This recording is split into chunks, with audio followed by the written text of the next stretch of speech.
Hello guys, இன்றைக்கி iPhone water ப்ரூஃபை பற்றி தான் பேச வந்திருக்கிறேன். ஐஃபோன் வாட்டர் ப்ரூஃபை எல்லாருமே என்ன செஞ்சுருக்காங்கடா வேறு மாதிரி வழங்கிட்டு இருக்காங்க. ஐஃபோன் வாட்டர் ப்ரூஃப்னா என்ன? ஐஃபோனில் வாட்டர் ப்ரூஃப் வச்சிருக்கிறது நம்ம நினச்ச மாதிரி இந்த ஸ்விம்மிங் பூலுக்குள்ளே, குளத்துகளில், வேறு வேறு இடங்களில் தண்ணிக்குள்ளே தாட்டி உள்ளுக்குள்ளால் நீஞ்சி போய் வீடியோ எடுக்கிறதுக்கு இதுன்றதுகளுக்கு அல்ல.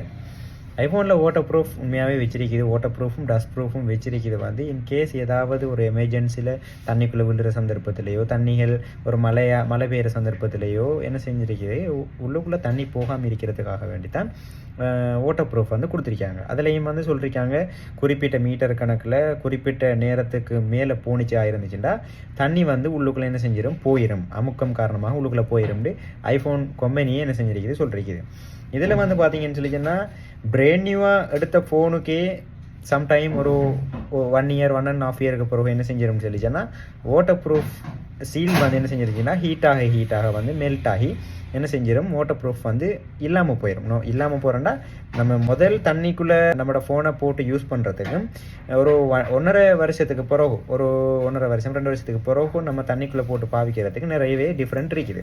ஸோ ஃபோன் எடுக்கிற ஆட்கள் சொல்லுவாங்க வாட்டர் ப்ரூஃப் இருக்குது, இது வரைக்கும் கலட்டியே இல்லை. சம்டைம் கலட்டி இருந்தாலும் அவங்க என்ன செஞ்சுருப்பாங்க, புதுசாக வாட்டர் சீல் எல்லாம் வச்சுருப்பாங்க. அதால் அவங்க ஷுவர் பண்ணி சொல்லுவாங்க என்னது நீங்கள் தண்ணிக்குள்ளெல்லாம் போடுங்க, ஒரு பிரச்சனையும் ஆகாதுண்டு. ஆனால் அப்படி இல்லை. கம்பெனியால் வார வாட்டர் ப்ரூஃப் சீலுக்கே என்ன செஞ்சிடும், சம்டைம் தண்ணிகள் உள்ளுக்குள்ளே போயிடும்.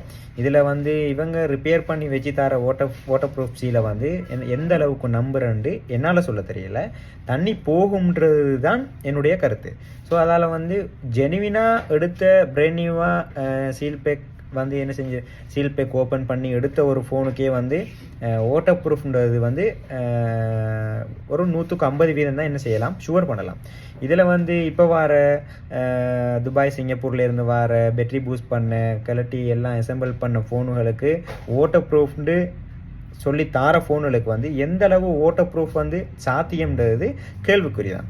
அதால் ஐஃபோன் எடுக்கிற நீங்கள் ஐஃபோன் எடுக்கிறது தண்ணிக்குள்ளே போட்டு தாட்டி பாவிக்கிறதுக்கு இல்லை. அடுத்தது இன்னொருத்தனுக்கு நம்மளோட ஐஃபோன் வாட்டர் ப்ரூஃப் இருக்குன்னு சொல்லி காட்டுறதுக்கும் நம்ம ஐஃபோன் எடுத்து பாவிக்க இல்லை.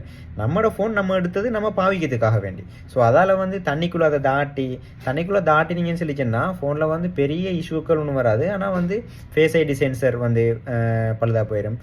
ப்ராக்சிமிட்டி சென்சர் என்ன செய்யும், ஒர்க் பண்ணாமல் போயிடும். சம்டைம் இன்கேஸ் தண்ணி கொஞ்சம் ஓவர்லோட் ஆகி உள்ளுக்குள்ளே போனிச்சுன்னு சொல்லிச்சுன்னா சார்ஜிங் பிரச்சனை, கேமராவில் உள்ள போர்ட்ரைட் பிரச்சனைகள் இப்படி வரத்துக்கு சான்ஸ் இருக்குது.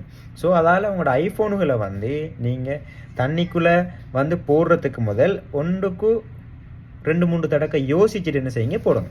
இதே புதுசாக எடுத்த ஒரு ஃபோனாக இருந்துச்சுன்னு சொல்லிச்சுன்னா என்ன செய்யலாம், போட்டு இதண்டி பாவிக்கிறதுல பிரச்சனை இல்லை. அதுக்குமே கேள்விக்குறிதான்.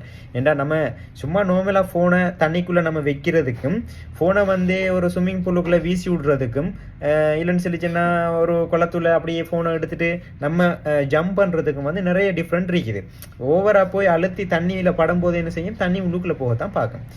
ஸோ ஐஃபோனை அதை எதுக்கு எடுக்கிறோமோ அதுக்கு பாவிங்க. தண்ணிக்குள்ளே போட்டு தாட்டி பாவிக்கிறதுக்கு ஐஃபோனை அப்படி செய்யாதீங்கன்றது என்னுடைய கருத்து. இது நிறைய பேர் கேட்டிருந்தாங்க, நிறைய பேர் எஸ்எம்எஸ் பண்ணி கேட்டிருந்தாங்க இந்த வாட்டர் ப்ரூஃப் சம்மந்தமாக ஏதாவது பேசி போடுங்கன்னு சொல்லி. அப்படிப்பட்ட ஆட்களுக்கு தான் அந்த வீடியோ பிடிச்சிருந்தா லைக் பண்ணுங்கள், ஷேர் பண்ணுங்கள்.